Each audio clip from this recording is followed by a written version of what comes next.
অবৈধ অনুপ্রবেশে ৫ জন বাংলাদেশিকে গ্রেপ্তার করল মেঘলিগঞ্জের কুচলিবাড়ি থানার পুলিশ।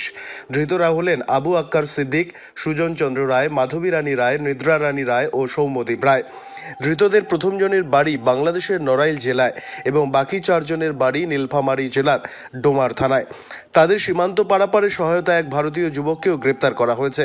ধৃতদের বিরুদ্ধে নির্দিষ্ট ধারায় মামলা রুজু করে শনিবার দুপুরে আদালতে পেশ করেছে পুলিশ। জানা গেছে, শনিবার সকালে চোরাপথে আন্তর্জাতিক সীমান্ত টপকে ভারতে প্রবেশ করে কুচলিবাড়ি থানার এলাকার ধাপড়া বাজারে আসে ৫ বাংলাদেশি। গোপন সূত্রে খবরের ভিত্তিতে পুলিশ তাদের আটক করে থানায় নিয়ে আসে। পুলিশের জিজ্ঞাসাবাদে নিজেদের পরিচয় স্বীকার করে বাংলাদেশিরা। তারপর তাদের গ্রেপ্তার করে আদালতে পেশ করা হয়।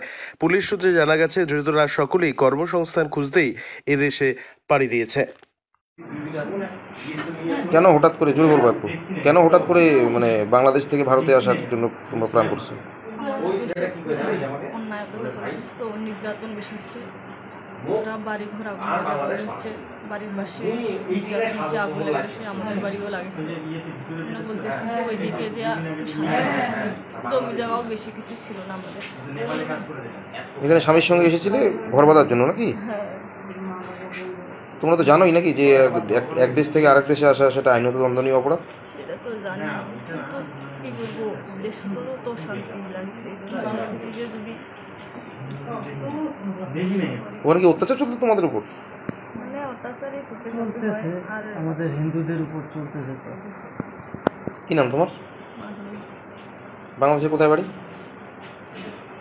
ডোমার থানা। সুজন চন্দ্র রায়। হ্যাঁ, সুজন চন্দ্র রায়। ইন্ডিয়া কোথায় কোথায় আসতেছিলে তুমি? ইন্ডিয়া শিলিগুড়ি। আগে পরিচিত কেউ আছে এখানে? না, পরিচিত নাই। তাহলে কোথায় আসতেছিলে এখানে? পরিচিত বলতে একজন আছে, একটা পিসি ওই আগে সিটে ছিল, ছিটমহল থেকে এখানে সরকার নিয়ে আসছিল। আগে কি ইন্ডিয়া কোনো বড় এসেছিল তুমি? না, এই প্রথম। কার সঙ্গে যোগাযোগ করে এসেছিল? যোগাযোগ তো হয়নি এইদিকে, এটা আমার বাবা জানে। না, আপনার বাবা যোগাযোগ করে দিয়েছিল? ওইদিকে যে ঘাটিয়ার ছিল তাদের সাথে যোগাযোগ আমার হয়নি। ঘাটিয়ার বলতে যারা পার করে? যারা পার করে আমাদের ওদের হাতে দিছিল। ওদের সাথে কালকে রাতে? কালকে রাতে কোথায় ছিল তোমরা? কালকে রাতে তো সারা রাত হাঁটছি। কোথায়?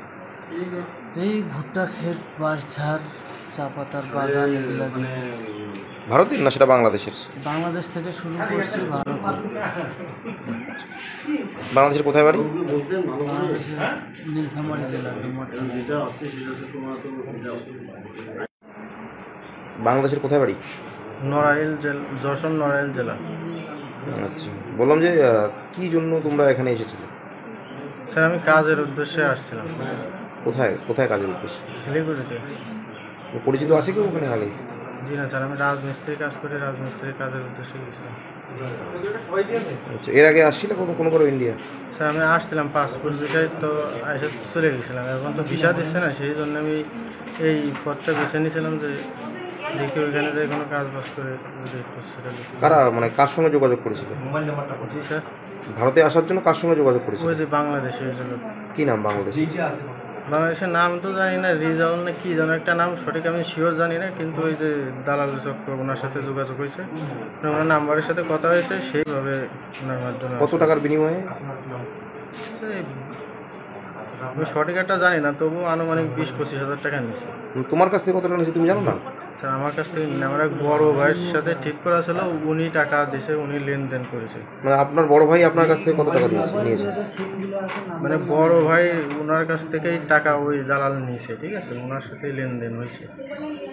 ঠিক আছে।